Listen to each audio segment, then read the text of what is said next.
Welcome back to Luke Lawson Plays Horizon Zero Dawn. Today we will be discussing how to get 3 blazing suns with skill, planning, and a little luck. We're going to be going to the Tools Trial Hunting Grounds, which are directly north of the Embrace Gate.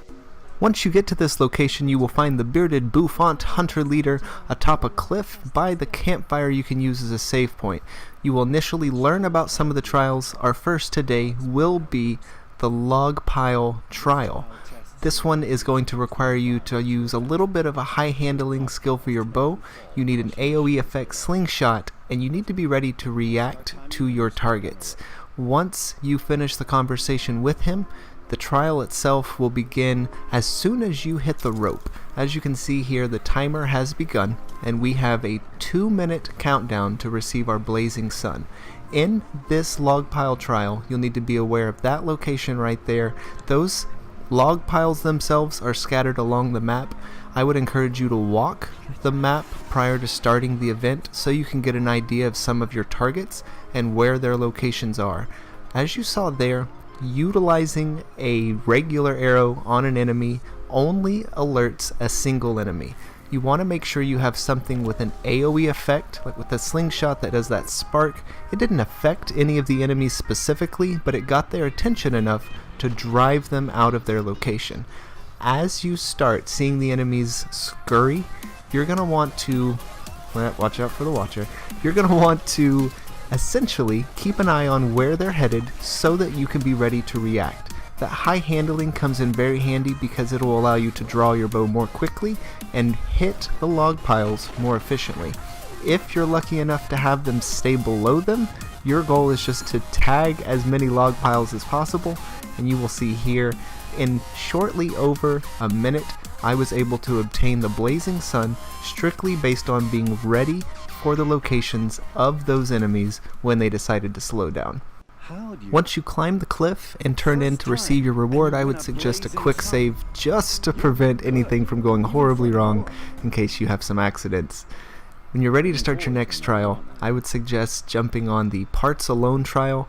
You really want to make sure that if you still have that high handling weapon, you have it equipped. You also want to benefit from the concentration effect, where you can slow down time, which will essentially help you greatly in getting these parts off of your enemies. Once again, when you touch the rope, your timer will begin. You'll want to get yourself into a decent amount of cover and just kind of assess where your enemies are located. This Parts Alone is just knocking canisters off the backs of these. You're going to want to make sure that you get as many as you can before they begin to run off. You have a very high likelihood of obtaining this one in your first couple of runs. It's not something that is going to be difficult if you keep an eye on your targets. I don't even, at this point, mess with the watchers. They are of zero consequence to me. I just want to make sure that I get back to the location where the grazers started to run, hide, get away from me. Any place you can find them, utilize that concentration and just start taking shots. You have a decent amount of range with your bow, so use that to your advantage. You don't have to be up close and personal.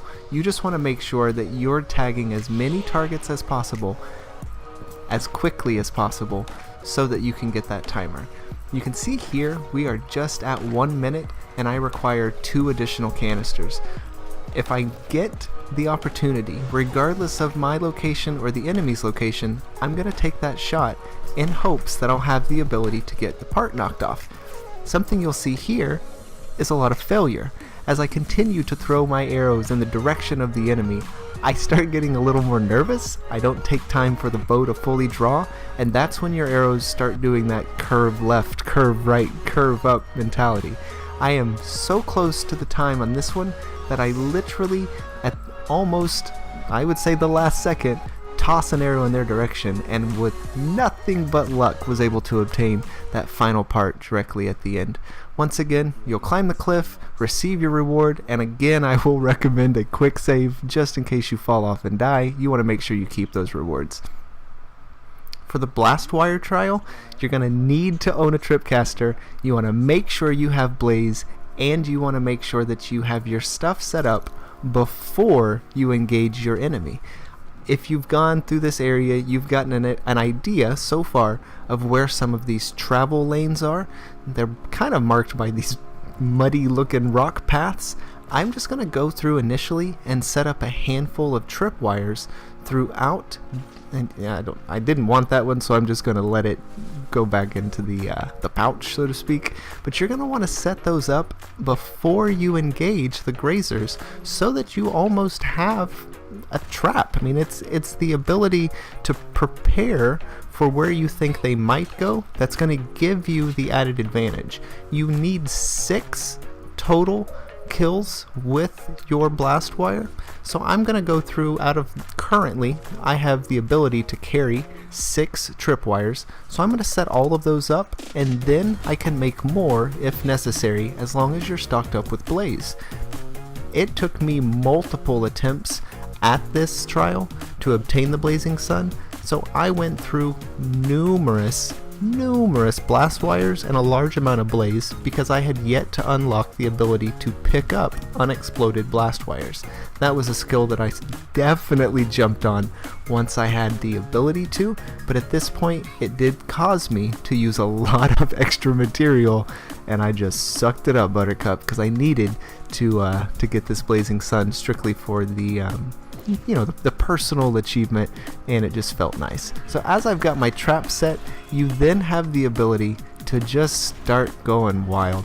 You are against a timer, but if you can maintain the course that these grazers are going to run, if you can stay on them, continue to keep them spooked, continue to keep them on the run, then you will have the ability to get them into those lanes where you've set up your traps. One of the tactics you'll see me use here, and it came in very handy, is as I was able to refill my blast wire, I could just follow the group, spook them towards the lanes that I had already set traps, but you'll see a few times I will just physically place them at their feet as they're continuing to run away. That is what is going to be key to success and gaining this blazing sun, is your ability to react on the fly and make those decisions. There is no skill involved in just tossing these blast wires out in the general direction of these grazers. Sometimes you'll get lucky, sometimes you will not. But as you can see, I need 1 additional kill as I am just physically running around like a crazy person, chasing the grazers, doing anything I can to make sure that I have that final blast wire set so that I can snag this last kill. The timer's getting ready to get very close. I'm starting to get extremely nervous at this point, so I'm just going to throw it, and a Hail Mary pass, he just happens to run through it, and I snag that final blazing sun. As you saw, through all of these, there is a large amount of luck. If you do a little more planning, if you prep a little further, you might have an easier time. I went down to the second on a few of these runs, but hopefully some of this information helps you obtain that complete set of blazing suns from this tools trial. I appreciate you watching the video. If you have any suggestions or things that should be done differently, drop them in the comments. I look forward to talking to you soon, and thanks for watching.